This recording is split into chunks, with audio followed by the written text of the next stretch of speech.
আলহামদুলিল্লাহ আলহামদুলিল্লাহ ওয়াকাফা ওয়া সালামুন আলা ইবাদিহিল্লাযীনা ইসতাফা আম্মা বা'দ قال النبي صلى الله تعالى عليه وسلم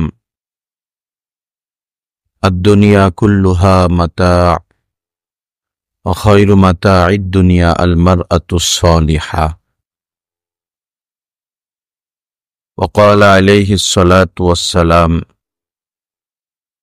إذا نظر إليها سرته وإذا أمرها أطاعته وإذا غاب عنها حفظته أو كما قال عليه الصلاة والسلام وقال رسول الله صلى الله عليه وسلم البركة مع أكابركم أو كما قال عليه الصلاة والسلام اللهم صل على سيدنا ومولانا محمد وعلى آل سيدنا ومولانا محمد وبارك وسلم আল্লাহ পাক জাল্লা জালালুহু আমাদের সবাইকে মাফ করে দেন।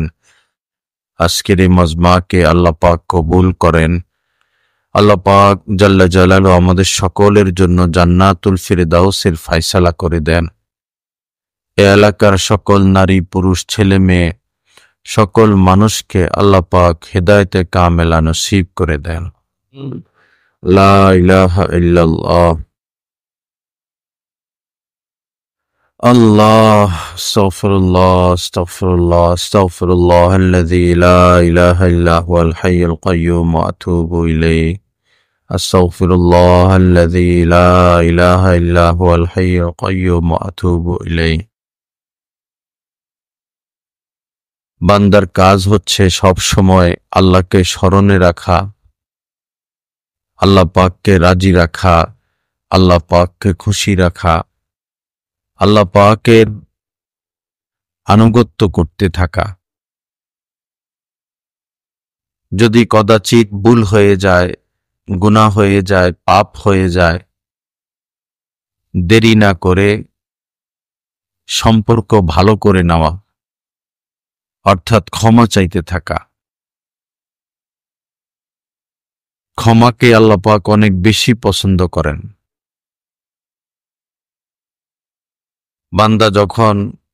বান্দার দ্বারা যখন পাপ হয়ে যায়, গুনাহ হয়ে যায়, সে যদি এই পাপ স্বীকার করে এবং মাপ চায়, সাথে সাথেই আল্লাহ পাক মাফ করে দেন। আম্মা জান আয়েশা সিদ্দিকা রাদিয়াল্লাহু তাআলা আনহা থেকে বর্ণিত, হুজুর পাক সাল্লাল্লাহু আলাইহি সাল্লাম বলেন, ইন্নাল আবদা ইযা আতারাফা, বান্দার যখন গুনাহ হয় আর সে গুনাহ স্বীকার করে যে আমার গুনাহ হয়েছে, সুম্মা তাবা, অতঃপর তওবা করে। তওবা মানে হলো ওই পাপ ছেড়ে দেওয়া, পাপ করার কারণে লজ্জিত হওয়া, অনুতপ্ত হওয়া এবং ভবিষ্যতে না করার ইরাদা করা, ইচ্ছা করা। 3 কথার নাম তওবা। ওই পাপ, ওই গুনাহ ছেড়ে দেওয়া, ভবিষ্যতে না করার ইচ্ছা করা এবং লজ্জিত হওয়া, অনুতপ্ত হওয়া।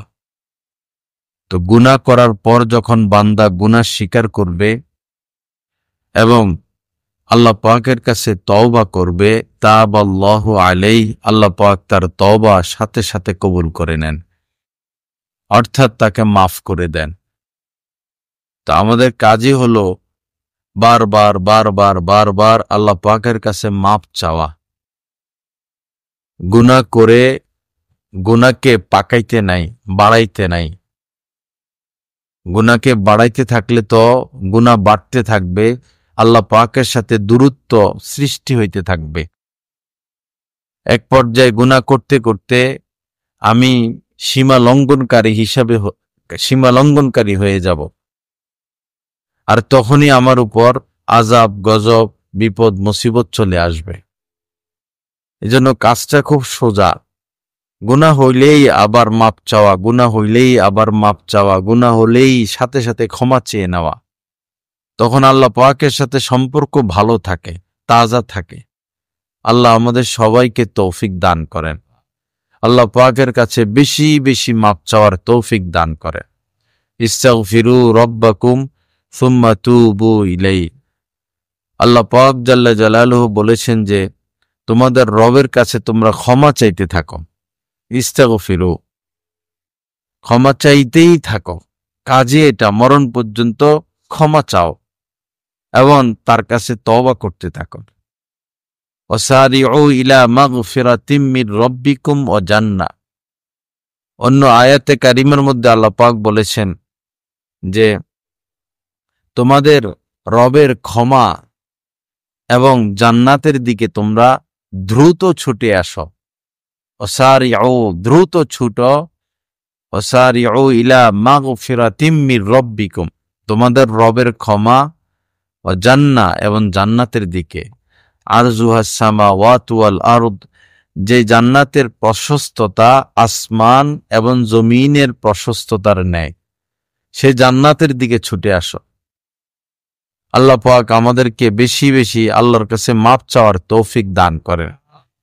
বর্তমানে আমাদের দ্বারা যেটা হয় সেটা হলো বেশি পাপ হয়, বেশি গুনাহ হয়। যেমন যদি কোনো এলাকায় বেশি বেশি অসুখ হয় তো সেখানে দরকার বেশি বেশি ওষুধ। যেখানে রোগ বেশি সেখানে চিকিৎসার দরকার বেশি। তা আমাদের বেশি হয় গুনাহ। এখন এটার সমাধান কি? বেশি বেশি ক্ষমা চাওয়া, বেশি বেশি ক্ষমা চাওয়া। দুই অবস্থায় আল্লাহ পাক বান্দার উপর গজব পাঠান না। দুই অবস্থায় আল্লাহ পাক বান্দার উপর গজব পাঠান না। এক হলো যদি নবী উপস্থিত থাকে, যদি ওই কওমের নিকট নবী উপস্থিত থাকে তো আল্লাহ আর ওই নবী সহ গজব পাঠান না। তো এখন তো আর নবী নাই, শেষ নবী তো এসে চলেই গেছেন। আরেকটা হলো যদি বান্দা ইস্তেগফার করতে থাকে, মাপ চাইতে থাকে। গুনাহ তো হবে, বান্দা যদি মাপ চাইতে থাকে তখন আর তিনি গজব পাঠান না, লানত পাঠান না। আল্লাহ পাক জাল্লা জালালুহু আমাদেরকে আল্লাহর কাছে বেশি বেশি মাপ চাওয়ার তৌফিক দান করেন। আমিন। হাদিস শরীফের মধ্যে নবীজি উদাহরণের মাধ্যমে বুঝিয়েছেন আল্লাহ পাকের কাছে মাপ চাইলে আল্লাহ পাক কতটা খুশি হন। উদাহরণের মাধ্যমে নবীজি এটা বুঝিয়েছেন যে এক লোক, সে মরুভূমিতে সফর করতেছে, বিশাল বড় মরুভূমি, উটের উপর করে, উটের উপরেই তার রসদপত্র, খাবার দাবার পানি সব। তো সফর করতে করতে বহু দূর যাওয়ার পরে তার বিশ্রামের প্রয়োজন হলো। উট থেকে নেমে সে ঘুমিয়ে পড়ল। জেগে দেখে যে উট তার কাছে নাই, উট হারিয়ে গেছে। তো অনেক খোঁজাখুঁজি করেও সে আর উট পেল না। এখন তো তার নিশ্চিত মৃত্যু। এত শত মাইল হেঁটে বাড়িতে আসা এ মরুভূমি দিয়া সম্ভব না, মৃত্যু ছাড়া কোনো উপায় নেই। এই চিন্তা ভাবনা করতে করতে, কান্নাকাটি করতে করতে আবারও সে ঘুমিয়ে গেল। ঘুম থেকে জেগে উঠে দেখে উট তার মাথার সামনে দাঁড়ানো।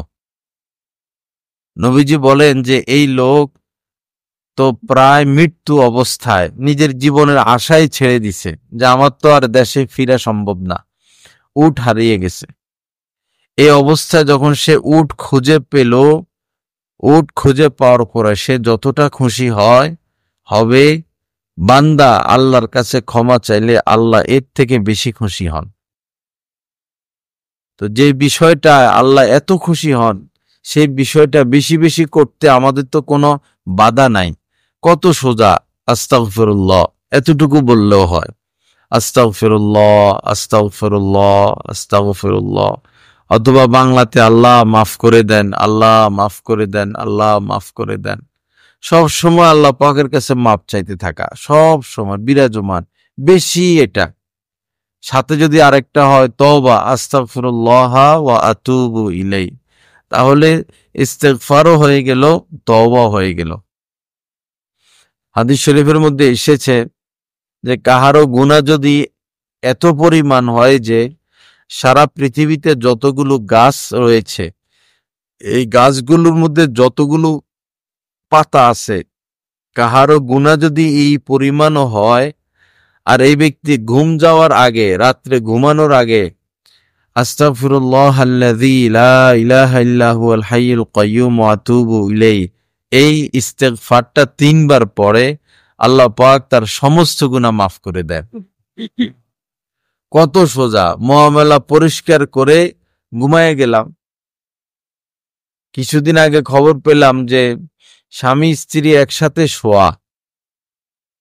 তো স্বামী মসজিদে যাবে ফজরের সময়, স্ত্রীকে জাগাইয়া কয়েকবার ডাক দিয়া পরে মসজিদে চলে গেলেন। ভাবছেন যে হয়তো সে উঠবে। পরে স্বামী ফজরের নামাজ পড়ে একটু হাঁটামুটা করলেন, পরে ঘরে এসে দেখে স্ত্রী এখনো শোয়া। একটু রাগ করলেন, বকাঝকা দিলেন, কিন্তু সে তো উঠে না। বকাঝকা দেওয়ার পরে তো উঠবে। পরে শরীরে হাত দিয়া দেখেন যে শরীর শক্ত হয়ে গেছে, সে দুনিয়াতে নাই। অথচ স্বামী স্ত্রী একসাথে শোয়া ছিল।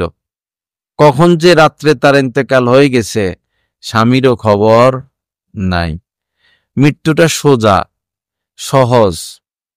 মালাকুল মউত আসতে বেশিক্ষণ লাগে না এবং তার কোনো ভাড়া লাগে না, কোনো পূর্ব প্রস্তুতি লাগে না, মুহূর্তে চলে আসে। ফাইযা জাআ আজালুহুম লা ইস্তাখিরুনা সাআতাম ওয়া লা ইস্তাকদিমুন।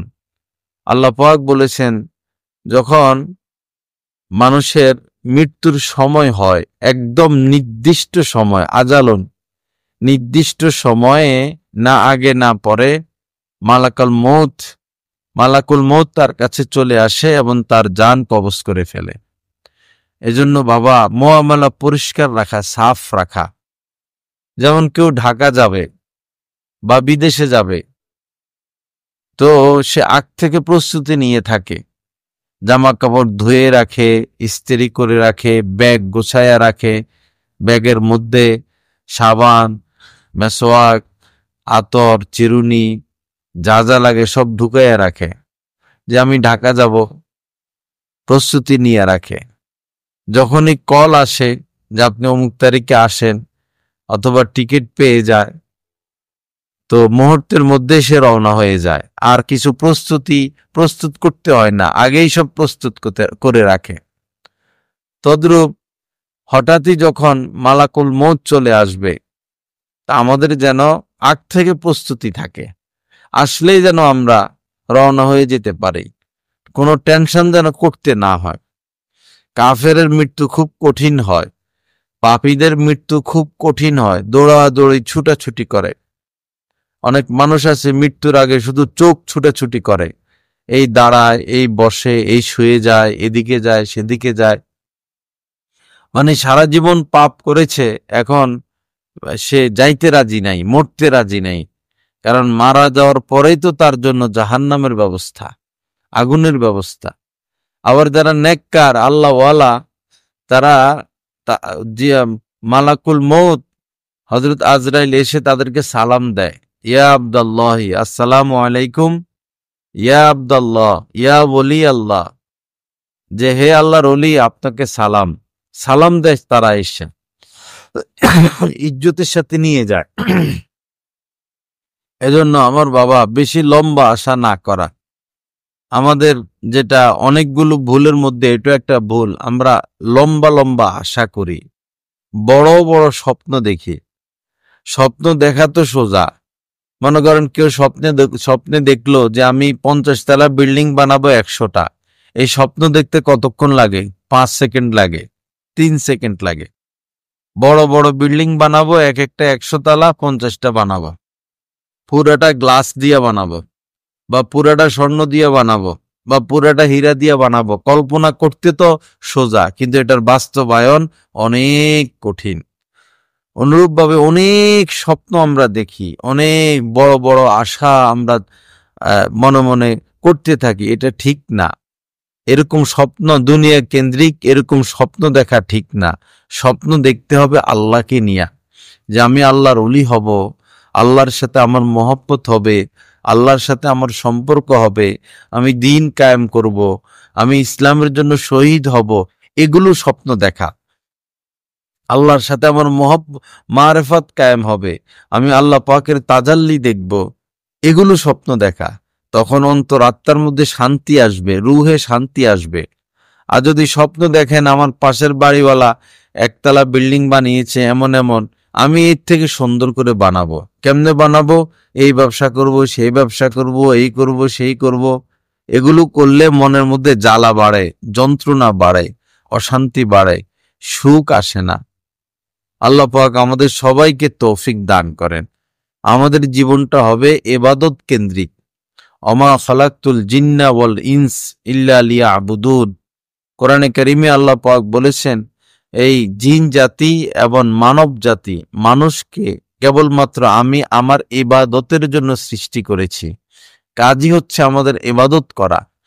প্রাসঙ্গিক যে কাজগুলো করা হয়, রান্না বান্না, আয় রোজগার, গোসল, এগুলো হচ্ছে প্রাসঙ্গিক, এগুলো মূল লক্ষ্য না, এগুলো মূল না, এগুলো প্রাসঙ্গিক।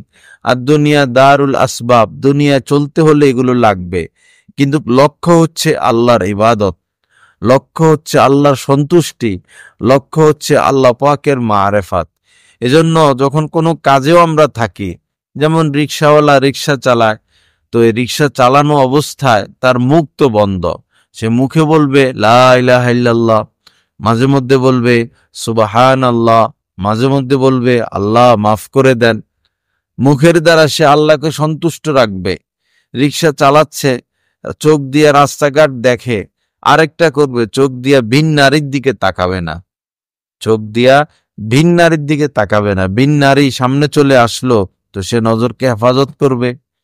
তো চোখের দ্বারাও তার ইবাদত চলতেছে।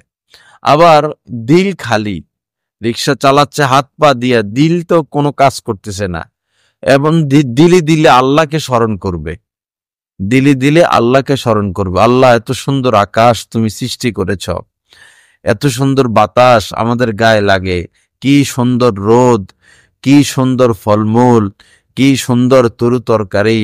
এই দিল দিয়া আল্লাহর কথা চিন্তা করবে, আল্লাহ পাকের সাথে মহব্বত বাড়াইতে থাকবে। সর্ব অঙ্গের দ্বারা ইবাদত করা যায়। শুধু নামাজ পড়ব ইবাদত, সেটা তো অবশ্যই শ্রেষ্ঠ ইবাদত, সর্ব অঙ্গ দ্বারা ইবাদত করা যায়। আপনি শুয়ে আছেন, এখন তো বাহ্যিকভাবে ইবাদত নাই, এখনো দিলকে আরশে আজিমে রাখা, দিলে দিলে আল্লাহকে স্মরণ করতে থাকা। দিল দিয়েছেনই আল্লাহর জন্য, আল্লাহ দিল সৃষ্টি করেছেনই শুধু আল্লাহর জন্য। দিলে দুনিয়া না ঢুকানো, দিলের মধ্যে আল্লাহকে রাখা। ফাইন যাকারানি ফি নাফসিহি যাকারতুহু ফি নাফসি। আল্লাহ পাক হাদিসে কুদসির মধ্যে বলেছেন, বান্দা যদি দিলে দিলে মনে মনে আমাকে স্মরণ করে, তো আমিও তাকে মনে মনে স্মরণ করি। কত বড় কথা! দিলে দিলে যদি আল্লাহকে স্মরণ করা হয়, আল্লাহ দিলে দিলে আমাদের কথা স্মরণ করবেন। দিল আজীব এক নিয়ামত। 10 জনের সাথে আপনি বসে আছেন, কেউ এই কথা বলে, কেউ সেই কথা বলে, কেউ চা খায়, কেউ নাস্তা খায়, কেউ হাসাহাসি করে, আপনিও সাথে আছেন। আপনি ওই সময় ইবাদতে মশগুল থাকতে পারবেন দিলের মাধ্যমে, দিলের মধ্যে আল্লাহর স্মরণ, দিলে দিলে ওই সময় আল্লাহর সাথে যোগাযোগ করা, আল্লাহর সাথে কথা বলা, আল্লাহ পাকের সাথে মহব্বত কায়েম করা। আর একটা হলো যে অন্যরা হয়তো গীবতে লিপ্ত হচ্ছে, পরনিন্দা লিপ্ত হচ্ছে, কথার মাধ্যমে খারাপ কথা বলে বসে, ভালো কথা বলে বসে, আপনি ওই সময়ও ইবাদতে মশগুল থাকবেন এইভাবে যে আপনি গীবত করবেন না, আপনি কাউকে আক্রমণাত্মক কথা বলবেন না, আপনি কাউকে কষ্ট দিবেন না, আপনি কাউকে নিন্দা করবেন না। এইভাবেও আপনার ওই সময় ইবাদত জারি থাকবে। দিলের দ্বারা ইবাদত বেশি করা যায়, আর দিলের দ্বারা বান্দা পাপেও বেশি লিপ্ত হয়। যেমন হিংসাটা মূলত দিলে তৈরি হয়, অহংকারটা দিলে তৈরি হয়, অন্তরে তৈরি হয়, কলবের মধ্যে তৈরি হয়। বিদ্বেষ, শত্রুতা, এগুলো অন্তরের ব্যাপার। এজন্য দিলকে পরিষ্কার রাখা, ইউজাক্কিহিম, নবীজির যেগুলো গুরুত্বপূর্ণ দায়িত্ব ছিল আল্লাহ পাকের পক্ষ থেকে, তার মধ্যে দ্বিতীয় দায়িত্বই হচ্ছে তিনি দিলের চিকিৎসা করতেন। সাহাবায়ে কিরামের দিলের চিকিৎসা করতেন। ফাআলহামাহা ফুজুরাহা ওয়া তাকওয়াহা। এই দিলের মধ্যে আল্লাহ পাক পাপজনিত বিষয়গুলো দিয়ে দিচ্ছেন এবং ন্যাকজনিত বিষয়গুলো দিয়ে দিয়েছেন। আমাদেরকে এই যোগ্যতা দিয়েছেন, আমরা যদি ভালোটা করতে চাই করতে পারবো, খারাপটাও যদি করতে চাই সেটাও করতে পারবো। খারাপটা করলে জাহান্নামের আগুনে গিয়ে জ্বলতে হবে, আর ভালোটা করলে আল্লাহ পাকের পক্ষ থেকে পুরস্কার দেওয়া হবে। তো দিলকে পরিষ্কার রাখা, হিংসা না করা। হিংসা বড় খারাপ জিনিস। হিংসা এমন যে আপনি নিজেই হিংসার আগুনে জ্বলতে থাকবেন। ইয়াকা ওয়াল হাসাদ ফাইন্নাল হাসাদা ইয়াকুলুল হাসানাত কামা তাকুলুন নারুল হাতাবা। যে নবীজি বলেছেন, হিংসা এরকম শুকনো কাঠকে বা শুকনা লাকড়িকে আগুন যেভাবে জ্বালিয়ে ছাই করে দেয়, হিংসা মানুষের ন্যাক আমলকে এরকম জ্বালিয়ে শেষ করে দেয়। হিংসা এমন একটা পাপ যে পাপের কারণে ন্যাক শেষ হয়ে যায়। এজন্য কাহার প্রতি হিংসা না রাখা, দিল পরিষ্কার রাখা। আল্লাহ পাকের ফয়সালা যেটা সেটা হবে, আমি হিংসা করে লাভ কি? অমুকের ক্ষেত্রে আল্লাহ পাকের ফয়সালা যে সে 5 তলা বিল্ডিং এর মালিক হবে। আরেকজনের ক্ষেত্রে আল্লাহ পাকের ফয়সালা সে এই টিনের ঘরেরও মালিক হইতে পারবে না, মাটি দিয়ে ঘর বানাইয়া থাকবে। আরেকজনের ক্ষেত্রে আল্লাহ পাকের ফয়সালা সে হবে বাস্তুহারা, রাস্তাঘাটে থেকে জীবন কাটিয়ে দিবে। আরেকজনের ব্যাপারে আল্লাহ পাকের ফয়সালা সে 100টা বাড়ির মালিক হবে। আল্লাহ পাকেরই তো ফয়সালা। ইন্নাল্লাহ ইয়ারযুকু মান ইয়াশা, যাকে যেমন ইচ্ছা আল্লাহ রিজিক দান করেন। আমি কেন হিংসা করব? আমার ক্ষেত্রে আল্লাহ পাকের বাজেট যতটুকু, আমি এতটুকু নিয়ে সন্তুষ্ট থাকব, খুশ থাকব। তারে 1 লাইনে বেশি দিছেন, হয়তো আমাকে অন্য লাইনে বেশি দিছেন। তাকে দুনিয়া দিয়েছেন, আমাকে আখেরাত দিয়েছেন। তাকে ঘরে শান্তি দেন নাই, বাহিরে টাকা পয়সা দিছেন। আমাকে বাহিরে টাকা পয়সা দেন নাই, আমাকে ঘরে শান্তি দান করছেন। বহু মানুষ আছে গরিব কিন্তু খুব সুখে আছে, আর বহু মানুষ আছে অনেক ধনী কিন্তু আছে আগুনে। আমাদের কমলপুর মাদ্রাসায় বাবুর্চি একজন আছে, দেখা হইলেই কি খবর ভাই, কেমন আছেন? ওই যে 6 তলা বিল্ডিং এর মালিক, হেদির থেকে ভালো আছি। খুব সুন্দর করে বলে এবং খুব খুশি, খুব সুখী, খুব শান্তিতে আছে, অথচ বেতন পায় 8,000 বা 10,000 টাকা। আর যারা 10 লাখ টাকা কামায়, 10 কোটি টাকা কামায়, কি যে আগুনে তারা আছে, কি যে অশান্তিতে আছে। তো তারাই আল্লাহ পাক দিয়েছেন সম্পদ, কিন্তু মনের সুখ দেন নাই। আর এরে সম্পদ দেন নাই, কিন্তু দিয়ে দিছেন কি? মনের সুখ। এই জন্য সবাইকে কিছু না কিছু দিছেন। যাকে যেটা দিয়েছেন, যাকে যে লাইনে দিছেন, তার উচিত ওইটা নিয়ে শুকরিয়া আদায় করা, শুকর গুজার করতে থাকা। লা ইন শাকারতুম লা আযীদান্নাকুম। আল্লাহ পাক বলেছেন যে নিয়ামত পেয়ে যদি শুকরিয়া আদায় করো তো আমি নিয়ামত বাড়াইয়া দিব। নিয়ামত পেয়ে শুকরিয়া আদায় করলে নিয়ামত আল্লাহ পাক বাড়াইয়া দিবেন।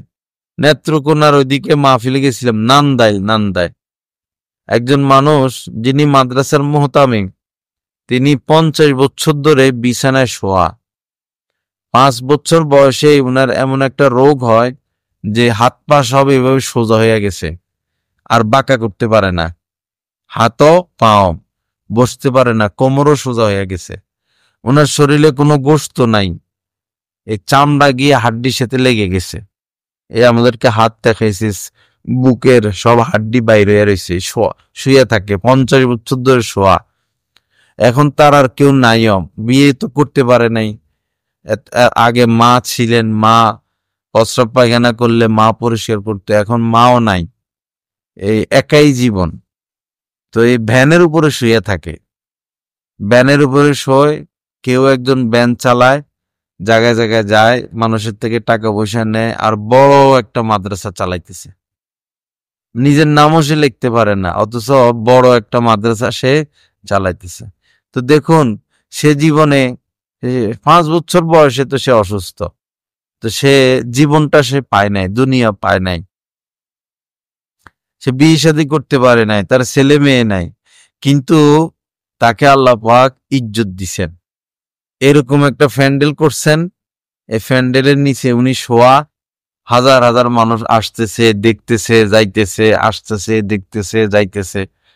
মাহফিলের দিন এরকম আরো মনে হয় আরো সুন্দর করে শুধু উনার জন্য করা হয়েছে। উনি শুয়ে রয়েছে ইয়ের উপরে, মানুষ আসতেছে, দোয়া নিতেছে। তো এক লাইনে তো ইজ্জত দিচ্ছেন। আর কত কোটি কোটি মানুষ আছে, মানুষ কোটিপতি আছে, সালামও দেয় না, তার কোনো ইজ্জত নেই, আছে শুধু টাকা। যারা টাকা টুকা লইয়া পলাইছে এদের এখন আর কি আছে টাকা ছাড়া? ইঁদুরের গর্তে ঢুকে গেছে না, জীবনে আর মুখ দেখাইতে পারবে? তো এদের আর কি, এটা কোনো জিন্দিগি হইল? কিছু টাকা আছে, আর তো সব হারাইছে। এদের জানাজাও তো মানুষ পড়বে না, কোনো আলেম ওলামাও ঠিক মতো এদের জানাজা পড়তে যাবে না। লা ইলাহা ইল্লাল্লাহ। আল্লাহ পাক আমাদেরকে মাফ করে দেন। আল্লাহ পাক আমাদেরকে আল্লাহর উপর শুকর গুজার বান্দা হওয়ার তৌফিক দান করেন। কাউকে ছেলে দেন নাই, ভাই মেয়ে তো দিছেন। কাউকে মেয়ে দেন নাই, ভাই ছেলে তো দিছেন। কাউকে এমন আছে ছেলেও দেন নাই, মেয়েও দেন নাই, ভাই ইমানের মতো দৌলত তো আল্লাহ পাক আপনাকে দান করছে। ওই কাফের কোটি কোটি টাকার মালিক, কিন্তু ইমান নাই, মরার পরে যাবে আগুনে। আপনার তো ইমান আছে। আপনি 3 বেলা খাইতে পারেন না, 2 বেলা তো পান। 2 বেলা খাইতে পারেন না, 1 বেলা তো পাচ্ছেন। বহু মানুষ আছে তো 2 দিনে 1 বেলা পায়, আপনি তো প্রতিদিন 1 বেলা পাচ্ছেন। আল্লাহ শুকরিয়া আদায় করি। উপরের দিকে না তাকানো, নিচের দিকে তাকানো, সব সময় নিজের অবস্থান থেকে নিচের দিকে তাকানো। আমাদের ভৈরবেও, এই ভৈরব বাজারও এমন আছে যে এই ঋণের চাপে ব্যবসায়ী মানুষ করোনার সময় এমনে এমনে ঋণগ্রস্ত হয়ে গেছে, ঋণের চাপে পরে ফাঁসি দিয়ে মরে গেছে। ঋণের চাপে ভৈরবের বহু ব্যবসায়ী পলায়া ঢাকা চলে গেছে। নিজের আন্ডারে 100-150 মানুষ চাকরি করত, তাদেরকে বেতন দিত, পরে এমন ঋণগ্রস্ত হয়েছে যে পলায়া চলে গেছে। এমনও আছে যে যাইয়া নিজের জুতার কাজ করে, এখন আরেকজনের দোকানে ঢুকা জুতার কাজ করে, 500-700 টাকা পায়, কোন রকম খায়, অথচ তার আন্ডারে 100-150 লোক কাজ করত। আল্লাহ পারেন কি না? পারেন। নদীর এই কুল ভাঙ্গে ওই কুল গড়ে, এই তো নদীর খেলা। সকালবেলার বাদশাহী তোর, ফকির সন্ধ্যাবেলা। অহংকার দেখাইতে নাই, অহংকার দেখাইতে নাই, নিজেকে কখনো বড় মনে করতে নাই, নিজেকে কখনো বড় মনে করতে নাই। বিপদ আসতে দেরি হয় না, বিপদ মুহূর্তের মধ্যে চলে আসে। এই যে ছেলেরা হুন্ডা চালায়, 2টা উঠে 3টা উঠে এমন জোরে টান দেয়, এরা কি জানে যে 1 মিনিট পর আমি মরবো? জানে তো না। 1 মিনিটের মাথায় তো শেষ। ট্রাকের চাক্কার নিচে, বাসের চাক্কার নিচে। অনেক ছেলেদের মাথা খুঁজে পায় না, অনেক ছেলেদের বুকের উপর দিয়ে চাক্কা চলে যায়, হাত পা আলাদা হয়ে যায়। একটা অ্যাক্সিডেন্ট হয়েছিল কিশোরগঞ্জের দিকে, হুন্ডা, পরে এই সে মারা যাইতেছে না আর কি, সবাই চাইতেছে সে মারা যাক, তার আত্মীয় স্বজন, এলাকার মানুষ সবাই চাইতেছে সে মরে যাক, কিন্তু সে মরতেছে না। মানে এমন অ্যাক্সিডেন্ট, কি চিকিৎসা করবো তা? হাত ভাঙা গেছে, পা ভাঙা গেছে, হাড্ডি এগুলো সব ভাঙা গেছে, মাথা ফাইটা গেছে, কিচ্ছু নাই, তস নস। মনে হয় চাক্কাটা পুরা এইভাবে গেছে, টাকার চাক্কাটা মাথা দিয়া উঠা, বুক দিয়া উঠা, পা দিয়া মনে হয় ডাইরেক্ট এমনে গেছে, কিন্তু সে মরে না। সবাই চাইতেছে মরে যাক, তার কি চিকিৎসা করবে? তো 1 মিনিট আগেও কি সে ভাবছে আমার এই পরিণতি হবে? 1 মিনিট আগেও তো ভাবে নাই।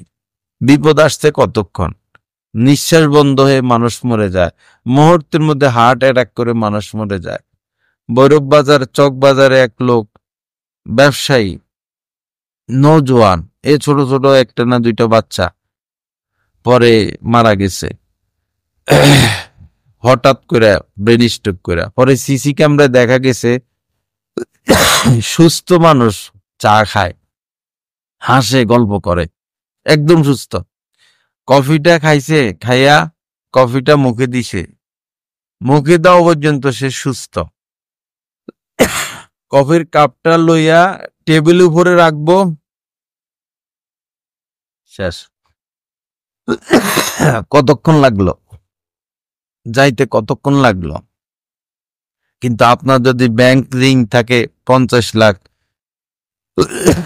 অমুকের হক নষ্ট করছেন, অমুকের উপর জুলুম করছেন, অমুকের উপর অবিচার করছেন, নামাজ রয়ে গেছে শত শত ওয়াক্ত পড়া হয় নাই, রোজা রয়ে গেছে অনেক, হজ ফরজ ছিল করলেন না, জাকাত ফরজ ছিল করলেন না, ছেলে মেয়েকে দিন শিখাইলেন না।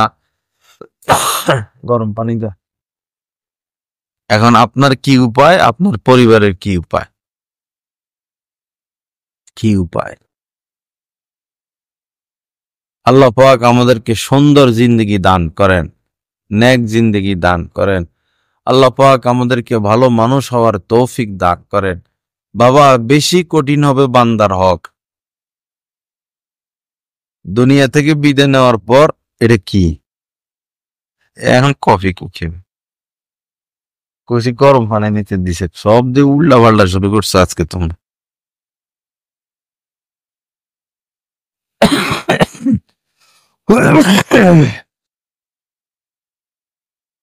লা ইলাহা ইল্লাল্লাহ, আস্তাগফিরুল্লাহ আল্লাযী লা ইলাহা ইল্লা হুয়াল হাইয়ুল কাইয়্যুম ওয়া আতুবু ইলাইহি।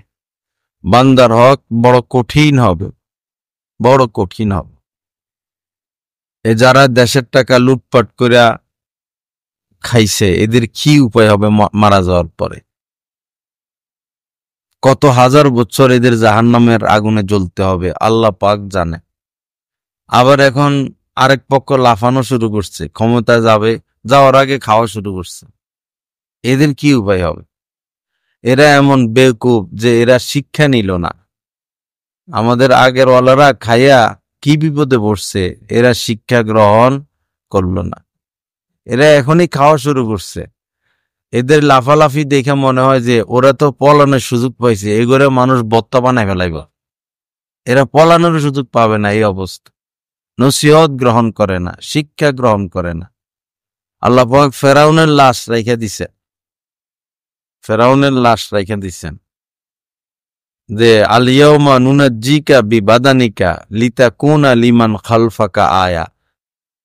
ফেরাউনের লাশ রেখে আল্লাহ পাক বলছেন যে কিয়ামত পর্যন্ত যত রাজা বাদশাহ আসবে, এই রাজা বাদশাদেরকে শিক্ষা দেওয়ার জন্য তোমার এই দেহকে আমি কিয়ামত পর্যন্ত হেফাজত করব। আছে, কিন্তু কোন রাজা বাদশাহ কি ফেরাউনের লাশের থেকে শিক্ষা গ্রহণ করে? করে তো না। যেই জুলুম করবে তাকে এটার পরিণতি ভোগ করতেই হবে। এই যে আরেক জালেম বাদশাহ আসাদ গণকবর পাইছে 1,00,000 মানুষের এই লাশ এখানে রাখছে, 1,00,000। এরকম অনেকগুলো গণকবর এই সিরিয়া পাওয়া গেছে। এমন এমন জেলখানা যে একদম মাটির নিচে, কয়েক তলা নিচে মাটি জেলখানা।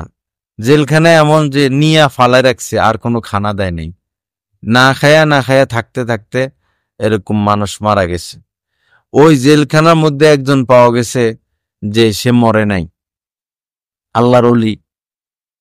তার সাথে যারা ছিল সব মরে গেছে, কিন্তু সে মরে নাই।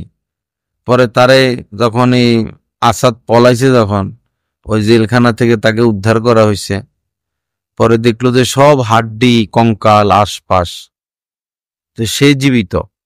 কি ব্যাপার?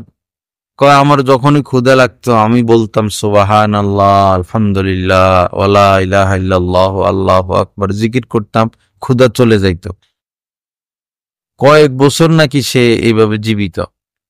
এখন তাকে উদ্ধার করে হাসপাতালে ভর্তি করা হয়েছে।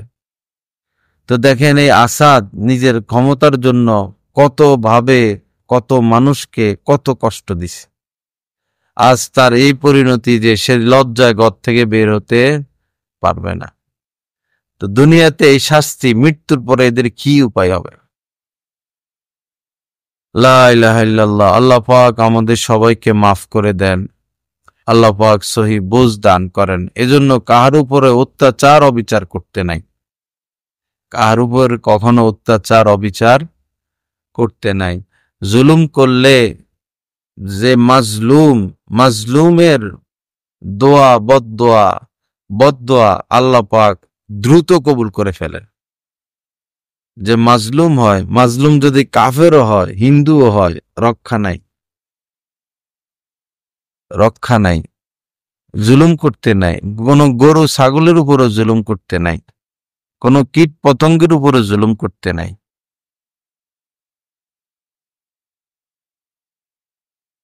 কইছে গরম পানি দিয়ে দিছে ঠান্ডা। মদ গাঁজা খাইয়ে আইসো নাকি আজকে? আগে বেশি গরম আগে তো আমি বলছি যে পানি দিবা, গরম পানি অল্প দিবা, এটা তো ঠান্ডাই হয়ে গেছে।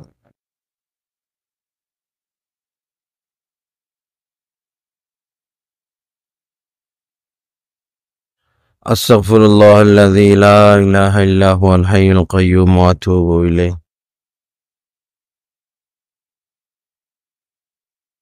তো কোনোভাবে কোনো মানুষের উপরে জুলুম না করা। মা বাবারা অনেক সময় এই নিজের সন্তানের উপরে এত জুলুম করে, এত আঘাত করে, এত মারধর করে, এটা ঠিক না। ওস্তাদরা ছাত্রদের উপরে এত জুলুম করে, এটা ঠিক না।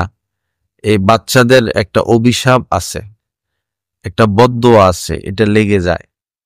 যে শিক্ষক ছাত্রদেরকে বেশি মারে, নাবালেগ বাচ্চাদেরকে বেশি মারে, সেই শিক্ষকের সন্তান শিক্ষিত হয় না, হাফেজ আলেম হয় না। আমরা ছোট কাল থেকে দেখে আসতেছি যে শিক্ষকরা বাচ্চাদেরকে মারতো, এদের পোলাপান হয়ে যায় নষ্ট। ওই যে নিষ্পাপ বাচ্চাদের অভিশাপ লেগে যায়। যারা পুলিশ বেশি অবিচার করে, পুলিশের লোক যারা বেশি অবিচার করে মানুষের উপর, এদের সন্তানরা ল্যাংলা হয়, লুলা হয়, প্রতিবন্ধী হয়, ফ্যাট একটা এত বড় হয়ে যায়, এরপরে গাঁজাখোর হয়, মদখোর হয়। প্রত্যেক ক্রিয়ারই বিক্রিয়া আছে, প্রত্যেক ক্রিয়ার বিক্রিয়া আছে। আপনি ভালো কাজ করবেন, ভালো ফলাফল পাইবেন। আপনি খারাপ কাজ করবেন, এটার পরিণতি আপনি ভোগ করবেন। আপনি দুধ খাবেন, ভালো জিনিস, শরীর ভালো হবে। আপনি মদ খাইবেন, মজা লাগবে, কিন্তু কিকদি নষ্ট হয়ে যাবে। ভালোরও গুণাগুণ আছে, মন্দেরও গুণাগুণ আছে। সমাজের মধ্যে আপনি কথায় কথায় গালি দিবেন, তো আপনি গালি শুনবেন।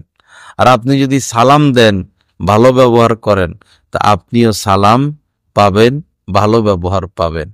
মানুষের বিপদ আপদে আপনি পাশে দাঁড়ান, ঋণ দেন, যে কোনোভাবে সাহায্য সহযোগিতা করেন, মানুষের উপকার করেন। আপনি বিপদে পড়লে আপনারকে বিপদ থেকে বাঁচানোর জন্য শত শত মানুষ দাঁড়াইয়া যাবে। এটাই জীবন। শুধু নিজের চিন্তা না করা, নিজের চিন্তা না করা। উখরিজাত লিন-নাস, আল্লাহ পাক আমাদেরকে সৃষ্টি করেছেন যেন আমরা মানুষের কল্যাণ করি। বহু মানুষ আছে নিজের কল্যাণ, অন্যের কল্যাণ বুঝে না, শুধু নিজের গাঁটটি ভরে, নিজের গাঁটটি ভরে, নিজের গাঁটটি ভরে, নিজের গাঁটটি ভরে, নিজের ধান্দা, নিজের ধান্দা, নিজের ধান্দা। এই মানুষগুলো বিপদে পড়লে অন্যরা খুশি হয়। বৈরবপুরের এক লোক মারা গেছে, পরে সবাই খুশি, খুশি সবাই, সবাই খুশি। ইন্না লিল্লাহ পড়তে কেউ রাজি নেই। ওই এলাকার হেরা খুশি, খুব ভালো হয়েছে। কি ব্যাপার, একজন মুসলমান মারা গেছে, আপনারা অন্তত দোয়াটা পড়বেন তো। কয় না, মানুষের জ্বালাইয়া শেষ করছে, মানুষের জ্বালাইয়া শেষ করছে। মানুষের জ্বালাইয়া কোটি কোটি টাকার মালিক হয়েছে, মিথ্যা মামলা দিয়ে দেয়, জমি দখল করে ফেলায়, দলিল বানায় আইনা আরেকজন মালিক হেরে বাদ দিয়া দেয়, এগুলা করে কোটিপতি হয়েছে। পরে মরার পর মানুষ এখন খুশি। এখন কি হইলো, তোমার এই সম্পদ দিয়ে কি হইলো? সম্পদ তো ব্যাংকে পড়ে রয়েছে, ছেলে মেয়ে উঠাইবো আর আমোদ ফুর্তি করবো, তুমি তো এখন ডান্ডা খাইবা। তুমি যে এখন আগুন খাইবা, ডান্ডা খাইবা, তোমার এখন কে রক্ষা করবে? তোমার রক্ষাকারী কে এখন?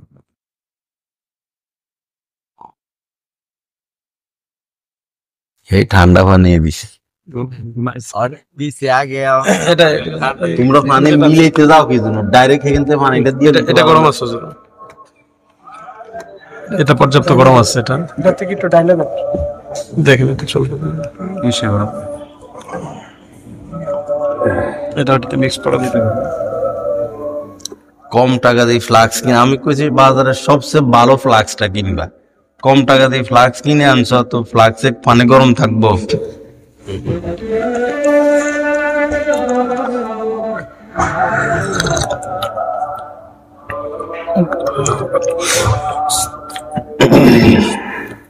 বড় লোকরা জমাক, আমরা খরচ করে মরে যাবো। এরা জমায় জমায় ব্যাংকে রাখ। বৈরবের এক নেতা, বড় নেতা, হের শুধু প্রত্যেক দিন শুধু জমায়, মানে জমা দেয়। তার জীবনে কোনোদিন ব্যাংকের থেকে কেউ টাকা উঠাইতে তারা দেখে নাই, শুধু জমা দিতে আছে। আর এই সরকার পলানোর পর এখন বান্ডিলে বান্ডিলে জমা দেয়। আহা, কি করব কি করব। এ দেশের গরিব মানুষের টাকাগুলো এরা এই কাম করলো। তোরা চুরি করছস, তোরা এই টাকাগুলো দেশে মিল ফ্যাক্টরি করতি, কলকারখানা করতি, তোরা লন্ডন নিয়ে টাকা জমাস, আমেরিকা নিয়ে টাকা জমাস, কি লাভ হইল? এখন চোরের মতো গর্তে ঢুকলি। এরা তো যে যে যে দেশে আছে ঘর থেকে বাইরে হইতে পারবে না, তো ওইখানে ধরে বসবো মানুষ। আর এগুলারে দেশে দাপন করব, যেগুলো এখন লাফায়। আপনারাই ভোট দিবেন, আপনারাই ভোট দিয়ে করে বসাইবেন।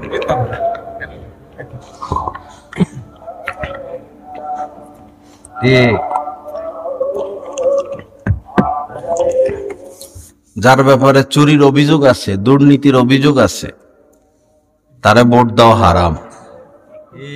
তারে ভোট দেওয়া কি হারাম? কয়জন এমপি মন্ত্রী আছে যাদের চরিত্রের মধ্যে কলঙ্ক নাই দুর্নীতির? একজন চোর কিভাবে সংসদ ভবনের চেয়ারে বসতে পারে? একটা চোর লুটপাটকারী সে কিভাবে নেতা হতে পারে? নেতা তো ওই ব্যক্তি হবেন যিনি 5 ওয়াক্ত নামাজ পড়ে, যিনি নিজে না খাইয়া মানুষকে খাওয়ায়, যিনি মানুষের বিপদে সারাদিন দৌড়াদৌড়ি ছোটাছুটি করতে থাকে, যার কোনো ব্যাংক ব্যালেন্স নাই, সব উৎসর্গ করে দিতেছে মানুষের জন্য, তিনিই না নেতা হবে।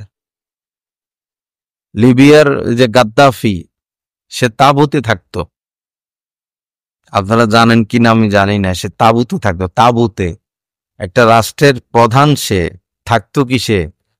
তাঁবুতে। সে চ্যালেঞ্জ করছে, যতদিন আমার নাগরিক সবাইকে আমি বিল্ডিং বানাইয়া দিতে না পারবো ততদিন আমি তাঁবুতে থাকব। এরা না নেতা, এদের গলায় না ফুলের মালা দিবে। আফগানিস্তানের মন্ত্রীরা পায়ে হেঁটে অফিসে যায়, মন্ত্রণালয়ে পায়ে হেঁটে যায়, বাসে করে যায়, সাইকেল চালাইয়া যায়। একজন মন্ত্রীর বেতন সাধারণ মানুষের মতো। এরা না মন্ত্রী।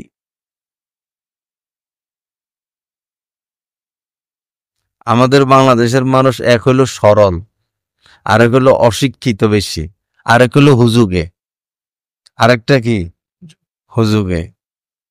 নিজের দলের থেকে যদি একটা সন্ত্রাস ডাকাতও দাঁড়ায়, হেরে ভোট দেয়, জানে এটা ডাকাত, তাও ভোট দেয়। সরল মানুষ। আল্লাহ মাফ করে দেন, আল্লাহ পাক হেফাজত করেন। তবে এই কথা মনে রাখবেন, চোর ডাকাতকে ভোট দেওয়া কি হারাম। সৎ মানুষকে ভোট দিবেন, সে যেই দলের থেকে দাঁড়াক না কেন, সৎ মানুষকে ভোট দিবেন। সামনে হয়তো ভালো নির্বাচনের সুযোগ আসতে পারে, ভালো মানুষটাকে ভোট দিবেন, সওয়াব হবে। আর জানেন যে এই লোক খারাপ, চুরি করব, তারে ভোট দিলে আল্লাহর কাছে হিসাব দিতে হবে। যাই হোক, তো বলতেছিলাম যে এই আল্লাহ আমাদেরকে সৃষ্টি করেছেন কেবলমাত্র তার ইবাদত করার জন্য। 24 ঘন্টা আমরা ইবাদত করব, 24 ঘন্টা আমাদের কাজ ইবাদত করার, আল্লাহকে রাজি রাখা, আল্লাহকে খুশি রাখা। বিশেষ করে দিলের ইবাদতটা বড়, দিল দিয়া আল্লাহকে বেশি রাজি রাখা। সবার ব্যাপারে আমরা হিতাকাঙ্ক্ষী হব। নবীজি বলেছেন, আদ-দীন ওয়ান নাসিহা, দিন মানে হচ্ছে সকল মুসলমানের হিতাকাঙ্ক্ষী হওয়া, দরদি হওয়া, শুভ কামনা করা, ভালো কামনা করা। সবাই সুখে থাকুক, সবাই ভালো থাকুক, সবাই শান্তিতে থাকুক, এর নাম হচ্ছে দিন। সকল মুসলমানের জন্য দোয়া করা, আল্লাহ পাকের দরবারে সকল মুসলমানের জন্য দোয়া করা, সবাই যেন ভালো থাকে, আমিও যেন ভালো থাকি। একজন মানুষ বিপদে পড়ল, তাকে বিপদে রেখে যেন আমি সামনে অগ্রসর না হই। আমার সাধ্যে যতটুকু আছে ততটুকু আমি তার উপকার করার চেষ্টা করব। লাইসাল মুমিন আল্লাযী ইয়াশবাউ ওয়া জারুহু জাইউন ইলা যামবি। নবীজি বলেছেন, ওই ব্যক্তি প্রকৃত মুমিন নয় যার প্রতিবেশী যে নিজে পেট ভরে খায় আর প্রতিবেশী না খাওয়া, প্রতিবেশী না খেয়ে থাকে আর সে নিজে পেট ভরে খায়, সে কোনোদিন প্রকৃত মুমিন নয়। আমাদের বাংলাদেশে ঢাকা শহরের আশপাশ ময়লার স্তূপ আছে, ময়লা এনে এনে শহরের থেকে ময়লা এনে এনে রাখে, বড় বড় স্তূপ এ রাস্তার পাশে আছে।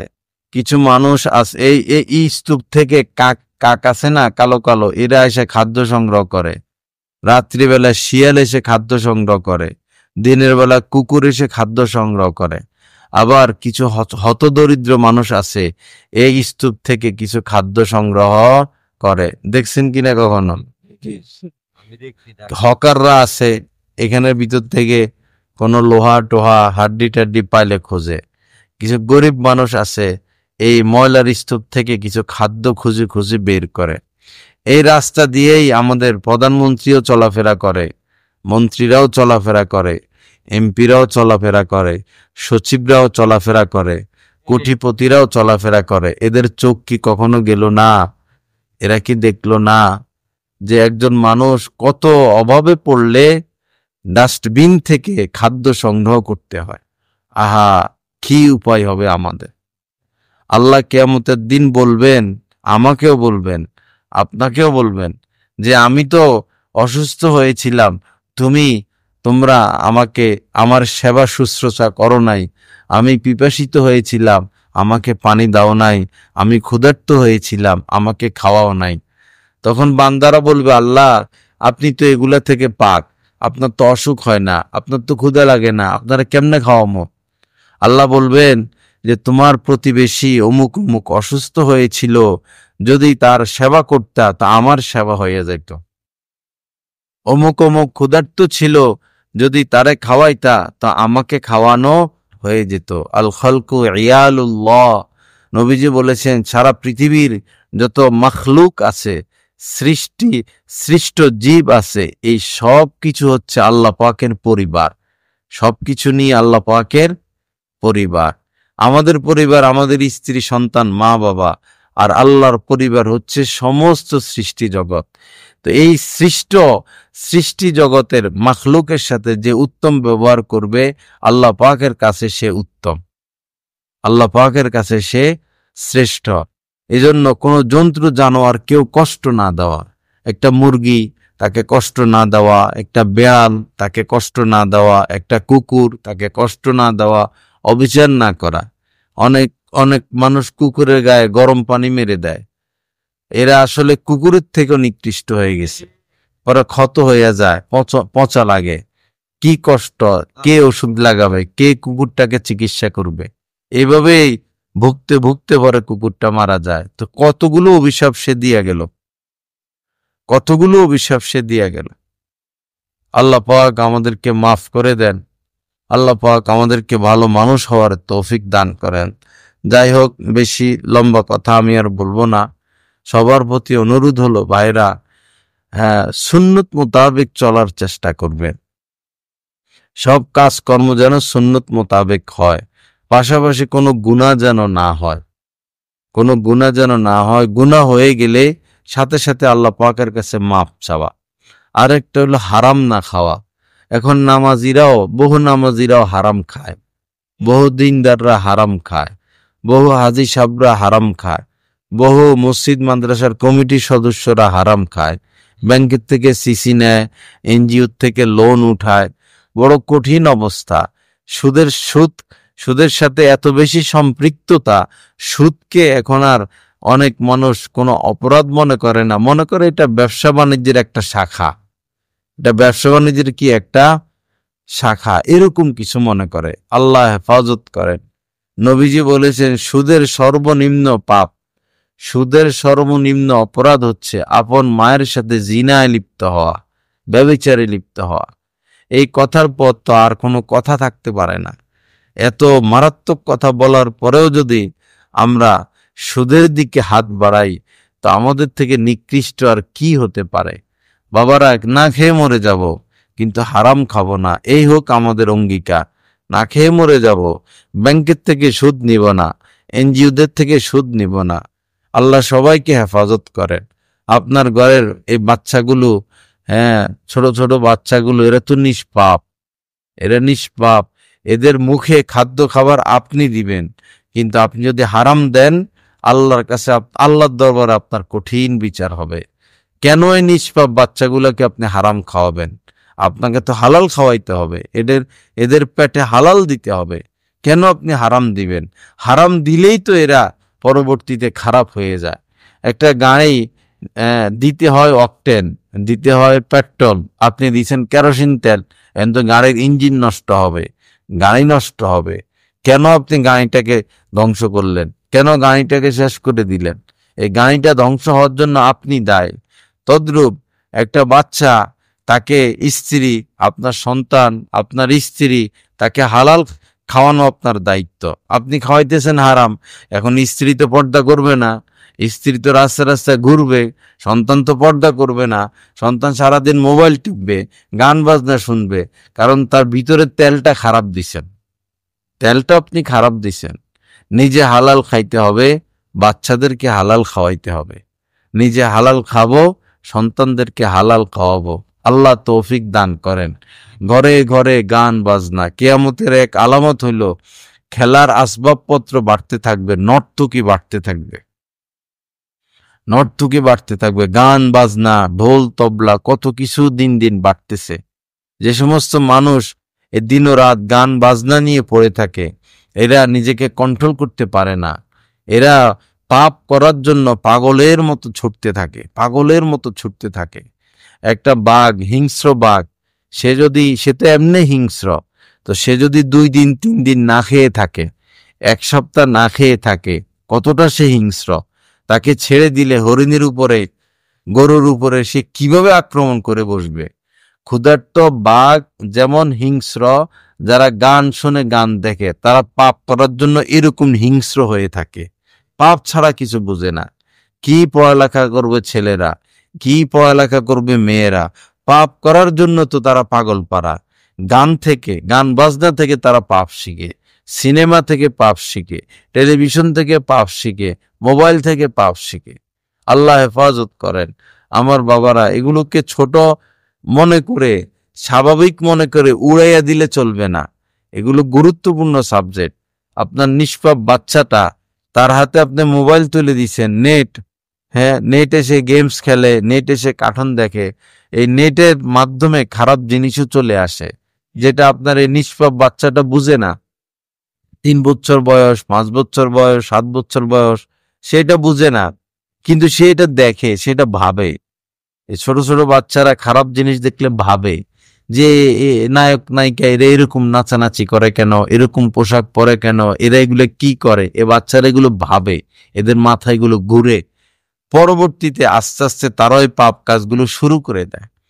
এজন্য ভাইরা, আল্লাহর হস্তে এ গদ থেকে গান বাজনার আসবাবপত্র বের করে দিই, বিনা প্রয়োজনে টাচ মোবাইল ব্যবহার না করি। কি প্রয়োজন? যেই জামানায় টাচ মোবাইল ছিল না, সেই জামানার মানুষ তো আরো সুখী ছিল। যে জামানায় নেট ছিল না, সেই জামানার মানুষ আরো বেশি সুখী ছিল। এখন এগুলো আয়সা তো সুখ কেড়ে নিল, মানুষের শান্তি কেড়ে নিল। স্বামী স্ত্রীর মধ্যে মহব্বত নাই, পিতা সন্তানের মধ্যে মহব্বত নাই, পরিবারের মধ্যে একজন আরেকজনের সাথে দূরত্ব। এর রুমে মোবাইল টিপা নিয়ে ব্যস্ত, হের রুমে মোবাইল টিপা নিয়ে ব্যস্ত। সবাইরে একটা চাকরি সরকার দিয়ে দিছে, বিনা বেতনের চাকরি, শুধু মোবাইল টিপো। বিনা বেতনের চাকরি করতেছে সবাই। আর যারা এগুলো বাইর করছে, সে পাশ্চাত্য বিশ্ব, তারা শুধু ডলার গনে। আমরা এমবি কিনি, তারা ডলার গনে। তারা কোটি কোটি টাকার মালিক হয়। আমরা এত বেউকুফ যে আমরা, যে ফেসবুক আবিষ্কার করছে, ওই বেড়া তো ফেসবুক চালায় না, সে আরেকটা আবিষ্কার করার ধান্দায় আছে। যে মোবাইল চালাইছে, মোবাইল আবিষ্কার করছে, সে নিজে পরে বলতেছে যে যদি জানতাম মোবাইলের দ্বারা পৃথিবীর মানুষের এত ক্ষতি হবে, তাহলে আমি মোবাইল আবিষ্কার করতাম না। সে নসিহত করতেছে যে মোবাইল টিপিটা বাদ দিয়ে নিজের জীবনটাকে উপভোগ করুন। মোবাইল টিপি কমাইয়া, মোবাইল ব্যবহার কমাইয়া নিজের জীবনকে উপভোগ করুন। এই ছেলে, তুমি ছবি তুললে কেন বাবা? এই পোলাটারে শয়তানে পাইছে, এইটা কাইটা দিতে বলেন তো, ছবিটা ডিলিট করতে বলেন। দাঁড়ায় বয়ান শুনতেছে, তার ছবি তোলার কি দরকার ছিল এখানে?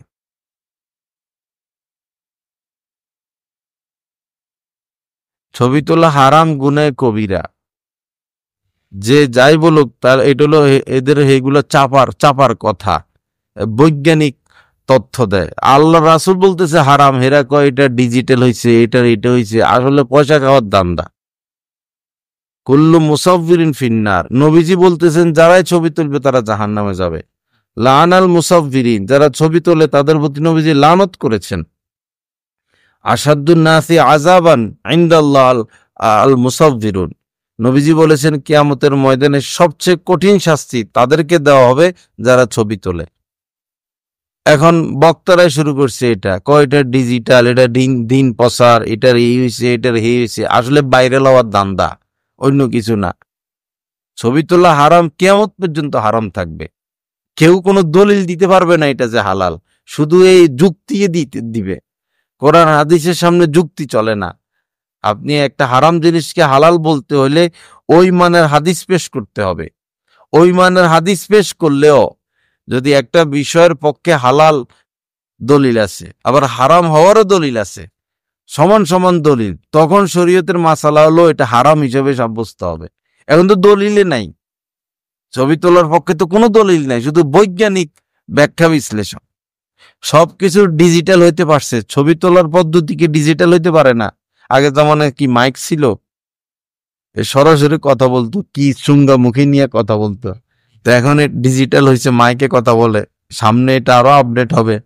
যখন বিদ্যুৎ কারেন্ট ছিল অনেক আগে, তো লাইট জ্বললে লাল লাল আলো হইতো, কারেন্ট কিন্তু অন্ধকার অন্ধকার লাল লাল। এখন এই যে লাইট এগুলো আসছে কি সাদা সাদা, সামনে এটা আরো ডিজিটাল হবে, আরো আপডেট হবে, দিনের মতো করে ফেলবে দিন দিন যত আসবে।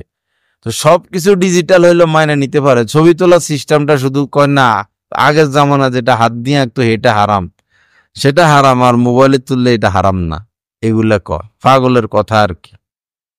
আল্লাহ পাক হেফাজত করেন। আল্লাহ পাক কোরআন হাদিস মোতাবেক আমাদেরকে চলার তৌফিক দান করেন।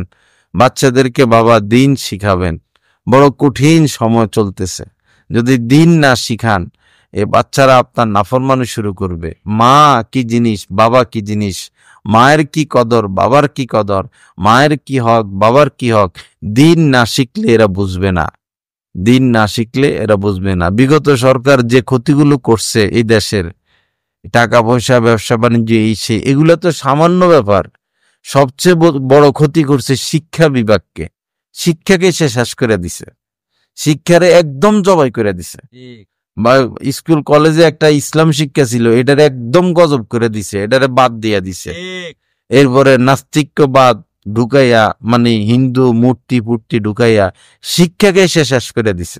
সবচেয়ে ক্ষতি সেই লাইনে করছে। আল্লাহ হেফাজত করেন। বাচ্চাদেরকে দিন না শিখাইলে কোনো উপায় নাই, কোনো উপায় নাই। মেয়েদেরকেও দিন শিখান, ছেলেদেরকেও দিন শিখান, আপনারাও দিন শিখেন। আপনাদের পরিবারের উপরে, ঘরের মধ্যে আল্লাহ পাকের রহমত নাজিল হবে, বরকত নাজিল হবে। অল্প আয়ে সংসারটা চলবে, অল্প আয়ে খুব সুখে থাকবেন, খুব ইজ্জতের সাথে থাকবেন, মৃত্যুর পরেও সুখে থাকবেন। বেশি হায় হুতাশ, লোভ লালসা, দুনিয়া নাফরমানি, সুদ ঘোষ, এগুলোতে যাবেন বাবা, দৌড়তে দৌড়তে দৌড়তে দৌড়তে একদিন ব্রেন স্ট্রোক করে মরে যাবেন। এক রাজা এক লোকের উপরে খুশি হয়েছিল, এক লোকের উপরে, আগের জামানার এক রাজা খুশি হয়েছিল এক ব্যক্তির উপরে। পরে বলছিল যে সকালবেলা তুমি যতটুকু যাইতে পারবা, হাইটা হোক দৌড়া হোক, যতটুকু যাইবা অতটুকু তোমার নামে লিখে দিব। পরে রাত্রে তো এই টেনশন আর ঘুমাইতে পারে নাই, খানাও ফেটে যায় নাই। সকাল হইতে না হইতে দিছে দৌড়তে দৌড়তে দৌড়তে দৌড়তে এই লাগছে পিপাসা, লাগছে ক্ষুধা, কিন্তু তার তো হইলো যে একটু গেলে এটার মালিক আমি, এক কদম যাইতে পারলে এটার মালিক আমি। আর পারে না তাও দৌড়ে, আর পারে না এখন আস্তে আস্তে হাঁটে, হাঁটতেও পারে না তাও কদম বাড়ায়, কি একটু গেলে তো এটার আমি মালিক। পরে করতে করতে এক পর্যায়ে পড়ে গেছে, মরে গেছে। আমাদের অবস্থা সেটা, দৌড়তে দৌড়তে দৌড়তে দৌড়তে দৌড়তে দৌড়তে একদিন ঠিকই ব্রেন স্ট্রোক, লেভিন হাসপাতাল, কি অ্যাপোলো, স্কয়ার, ইবনে সিনা, এরপরে লাইফ সাপোর্ট, আইসিও, পরে ইন্না লিল্লাহি ওয়া ইন্না ইলাইহি রাজিউন। আল্লাহ পাক এরকম জীবন থেকে আমাদেরকে ফিরে আসার তৌফিক দান করেন। ওয়া আখিরু দাওয়ানা আলহামদুলিল্লাহি রাব্বিল আলামিন।